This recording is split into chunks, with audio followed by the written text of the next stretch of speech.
चलिए खबरों में बढ़ेंगे आगे। केंद्रीय गृह मंत्री अमित शाह आज मध्य प्रदेश के दौरे पर रहेंगे। अमित शाह भोपाल पे सरकार का 18.5 साल का रिपोर्ट कार्ड पेश करेंगे और प्रदेश सरकार की योजनाओं का जनता से हिसाब भी देते हुए नजर आएंगे। और बीजेपी ने गरीब कल्याण महाअभियान नाम दिया है।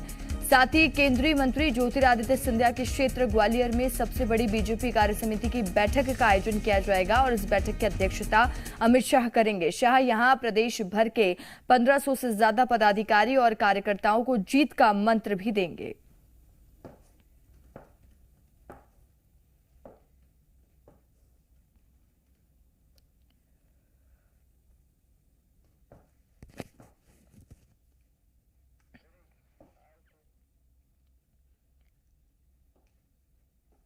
तो चलिए अब आपको ग्राफिक्स के जरिए अमित शाह का मिनट टू मिनट कार्यक्रम बताते हैं।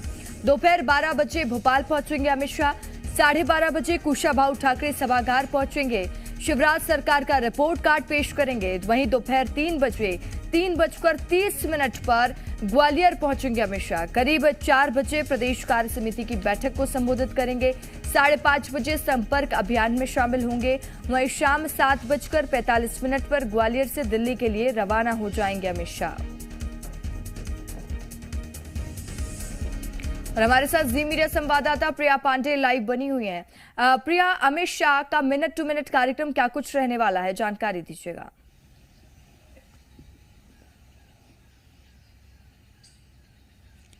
देखिए, आज केंद्रीय गृह मंत्री अमित शाह मध्य प्रदेश के दौरे पर हैं और ये कहना गलत नहीं होगा कि केंद्रीय गृह मंत्री अमित शाह ने मध्य प्रदेश की कमान संभाल ली है। चुनावी जमावट में जो नजर आ रहे हैं केंद्रीय गृह मंत्री अमित शाह, क्योंकि लगातार अगर बीते 2 महीनों की बात की जाए तो चौथा दौरा मध्य प्रदेश का वो कर रहे हैं। लगातार जनता से संवाद, कार्यकर्ताओं को उत्साह देने का काम वो करते नजर आ रहे हैं। आज पहले वो राजधानी भोपाल पहुंचेंगे। वहां पर रिपोर्ट कार्ड 18.5 साल में बीजेपी ने क्या कुछ काम किया है, क्या कुछ उपलब्धियां हैं, जनता से संबंधित क्या कुछ योजनाएं हैं जिससे सीधा जनता को लाभ पहुंचा है, उसकी रिपोर्ट पेश करेंगे। उसके बाद वहां से वो ग्वालियर रवाना हो जाएंगे और 4 बजे कार्य समिति की बैठक में शामिल होंगे। इस बैठक में कई चुनावी मुद्दे हैं जिन पर विस्तार से चर्चा होगी, लेकिन एक अहम जो वजह है वो है नाराज कार्यकर्ता। बीजेपी के चुनावी साल में सबसे बड़ी टेंशन है नाराज कार्यकर्ता। 2018 की तर्ज पर 2023 में नाराज कार्यकर्ता काम न बिगाड़ दें, ये फोकस अमित शाह का नजर आ रहा है और यही वजह है कि वो लगातार दौरे कर रहे हैं, लगातार अलग अलग क्षेत्रों में अभी जो पहली लिस्ट बीजेपी की जारी हुई उसमें हमने देखा कि सिंधिया समर्थकों के नेताओं को टिकट नहीं मिला है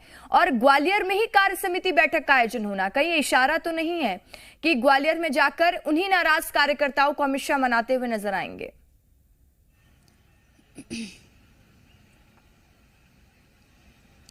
देखिए, कोशिश यही है कि चाहे किसी के भी समर्थक हों, लेकिन इस वक्त बीजेपी के समर्थक बनकर नजर आए, एकजुट होकर चुनाव लड़े, क्योंकि 2018 का परिणाम बीजेपी को अच्छे से याद है। बीजेपी ये गलती दोहराना नहीं चाहती। यही वजह है कि जमखम से मेहनत इस वक्त मध्य प्रदेश में किया जा रहा है। न केवल यहाँ के स्थानीय नेता बल्कि केंद्रीय जो नेतृत्व है वो इस वक्त मध्य प्रदेश में एक्टिव है। सिंधिया समर्थकों को अगर जो टिकट नहीं दी गई है उसको कैसे मैनेज किया जाए। ग्वालियर चंबल क्षेत्र के कई ऐसे नेता हैं जो बीजेपी के पुराने कार्यकर्ता भी हैं और सिंधिया समर्थकों के आने के बाद वो लंबे समय से लूप लाइन से बाहर चल रहे हैं, वो भी बहुत दिनों से नाराज हैं। उनको कैसे मनाया जाए? सिंधिया समर्थक जो बीजेपी के साथ 3.5 सालों से खड़े हैं, उन्हें कैसे अभी भी पार्टी के साथ, पार्टी के पक्ष में रखा जाए, ये तमाम प्रयास किया जा रहा है। ग्वालियर चंबल का क्षेत्र बहुत अहम भूमिका निभाता है मध्य प्रदेश के चुनावी समीकरणों में। वो समीकरण ना बिगड़े, वो समीकरण चुनाव परिणाम से पहले साध लिए जाए, इलेक्शन से पहले साध लिए जाए, ये प्रयास इस वक्त बीजेपी करती नजर आ रही है। ये प्रयास कितना कामगार साबित होगा? क्या वाकई में केवल बैठकों से, केवल मुलाकातों से जो कार्यकर्ता लंबे समय से नाराज हैं बीजेपी से, वो मान जाएंगे क्या? ये जरूर देखने वाली बात है। बिल्कुल प्रिया, ये देखने वाली बात होगी। साथ ही अमित शाह चाणक्य कहे जाते हैं बीजेपी के। अब देखना होगा कि जिस तरीके से केंद्रीय नेतृत्व मध्य प्रदेश में अब एक्टिव मोड में नजर आ रहा है। ग्वालियर चंबल सीट का आप जिक्र कर रही थी और ग्वालियर चंबल वो सीट है जो 2018 में बीजेपी के हाथ से चली गई थी।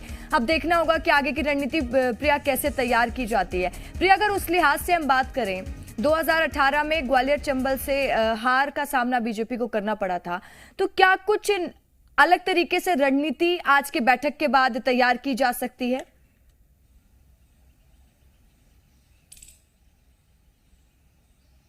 देखिए, जैसा आपने भी कहा रसिका, अमित शाह चुनाव के चाणक्य माने जाते हैं। चुनावी साल है, ऐसे में चुनाव के चाणक्य आ रहे हैं। मध्य प्रदेश लगातार दौरे कर रहे हैं, लेकिन एक विशेष फोकस ग्वालियर चंबल क्षेत्र पर, और यही वजह है कि कार्य समिति की बैठक वहां पर बुलाई गई है।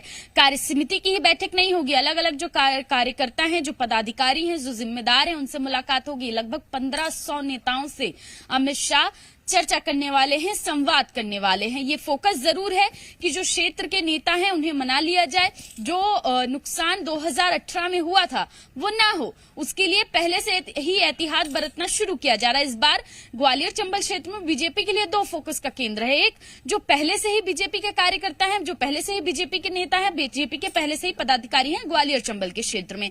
दूसरे, वो जो सिंधिया समर्थक हैं, जो सिंधिया के साथ साथ बीजेपी के पक्ष में आए थे, वो भी अब बीजेपी के पक्ष में ही रहे, बीजेपी के पक्ष में ही काम हो, ये प्रयास किया जा रहा है। क्योंकि बीते कई दिनों से हमने देखा कि जो सिंधिया के समर्थक कई नेता हैं जो इन्हीं क्षेत्रों से बिलोंग करते हैं, वो कांग्रेस का दामन थाम रहे, कांग्रेस का हाथ पकड़कर आगे बढ़ने की तैयारी कर रहे हैं।